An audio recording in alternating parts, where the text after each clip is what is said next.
விஜய் மேல ஒரு வழக்கு ஹைகோர்ட்ல போயிருக்கு.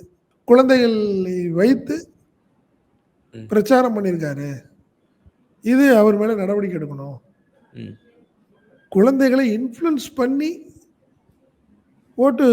திருட்டு ஓட்டு வாங்கியிருக்கிறாருங்கிற மாரி வாசுகிங்கிற ஒரு அட்வொகேட் ஒரு கேஸ் போட்டிருக்காரு அவர் மேல. ம். அத வந்து விசாரணைக்கு எடுத்திருக்கு கோர்ட்டு. எல்லாத்துக்கும் நோட்டீஸ் அனுப்பியிருக்காங்க. தேர்தல் கமிஷன்ல ஆரம்பிச்சு, நீங்க திமுக, அதிமுக, தாவேகாவுக்கும் குடுத்துருக்காங்க. நோட்டீஸ் அனுப்பியிருக்கிறாங்க. அதுல என்ன சொல்றாரு விஜய் என்ன சொல்லியிருக்காரு? குழந்தைகள்ட்ட அவர் சொல்றாரு விஜய் பிரச்சாரத்துல, வீட்ல இருக்கிற குழந்தைகள் எல்லாம் மாமாவுக்கு ஓட்டு போடுங்க, விஜய் மாமாவுக்கு ஓட்டு போடுங்கன்னு சொல்லி அப்பா அம்மாட்ட சொல்லுங்க, தாத்தா பாட்டிட்ட சொல்லுங்க அப்படின்னு குழந்தைகளுக்கு ஒரு அப்பீல் பண்றாரு. இது மிகப்பெரிய குற்றம் அப்படின்னு சொல்லி இப்போ ஒரு கேஸ் போகுது. இதுவும் அவங்களுக்கு ஒரு அடுத்த கட்ட சிக்கல்.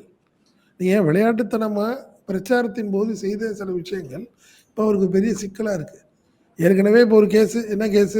குதிரை பேரம் ம். நடந்துச்சுன்னு சொல்லி உச்சநீதிமன்றத்துல ஆல்ரெடி ஒரு பெட்டிஷன் வழக்கு ஃபைல் பண்ணியிருக்காங்க. ஃபைல் பண்ணிருக்காங்க. நடந்திருக்கு. அது சம்பந்தமா விசாரிக்கணும்னு.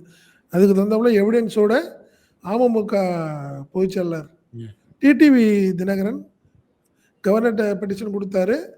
நீங்க அந்த விஷயத்தினால தான் அந்த 25 பேர் ஆதரவு கொடுத்தும் அவங்களுக்கு மந்திரி சபைக்குள்ள இடம் குடுக்கல. காரணம் என்னன்னா, கண்டிப்பா இது ஒரு சிக்கல்.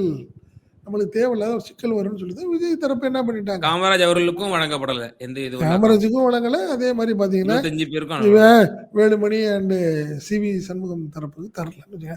ஸோ நீ ஆரம்பத்திலேருந்து டே 1லேருந்து இந்த மாரி விஷயங்கள் தேவையில்லாம கான்ட்ரோவர்சில டிவிகே மாட்டிக்கிட்டே இருக்கு. எவ்வளோ நாள் இப்படியே போக போகுது? ம். திமுகன்னு தூக்கி போட்டுட்டே எவ்வளோ நாள் ஓட்ட போறீங்க?